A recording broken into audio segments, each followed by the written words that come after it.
This is a story of the sea and of ships and of the men who sailed in it.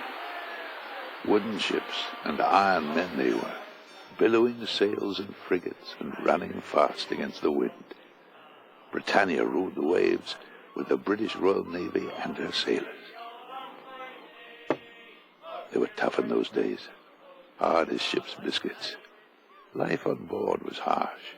Men were at sea for years against all odds. It took a rare kind of courage to brave uncharted waters with monsters of the deep, and sometimes on board too.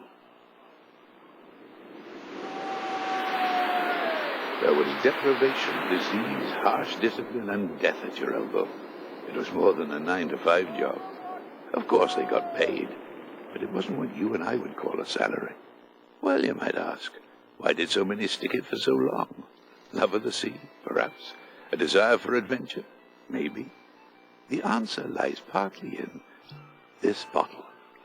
A bottle containing 3 centuries of naval history. The Pusser's rum. For the daily issue of half a pint of the finest rum went a long way to compensate for the terrible hardships that sailors endured.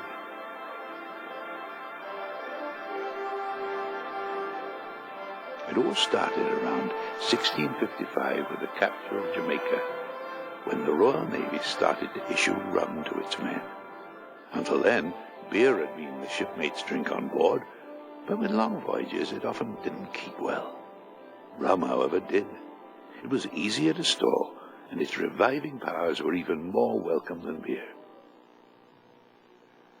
So began a great naval tradition.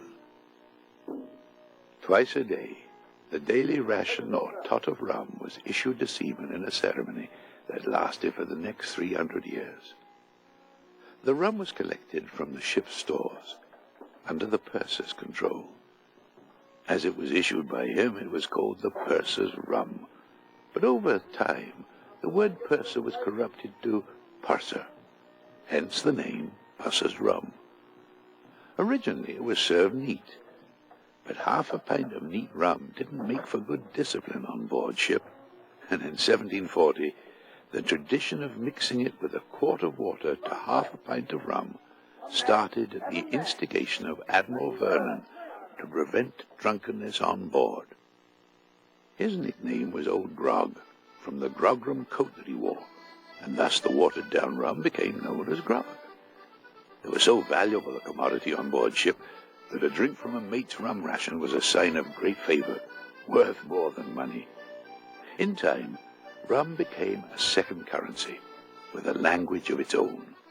Sippers meant a small polite sip, gulpers meant a large swallow, and sandy bottoms was an invitation to finish off whatever was left in a friend's mug.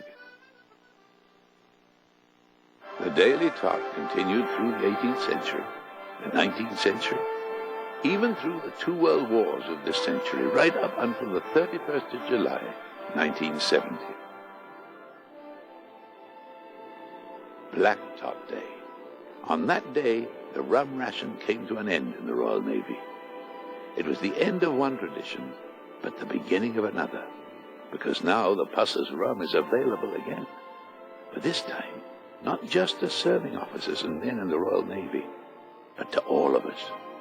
And now the Royal Navy rum money goes into today's Royal Navy Sailors Fund for naval charities, with a substantial royalty from each bottle of Pusser's rum too.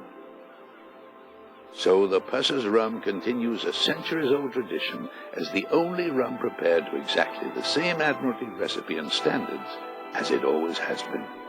It's a unique blend of 6 luscious Caribbean rums, each one specially selected for color and mellow depth, and it's still blended to the Admiralty strength of 95.5 degrees proof spirit. You can sip it on its own with some ice, in true Royal Navy fashion, mixed with 2 parts of water, the real grog, or as any one of dozens of wonderful cocktails. That's the story of the Pusser's rum, a blend of 3 centuries and 6 rums, as much a part of Royal Navy tradition as the sea itself.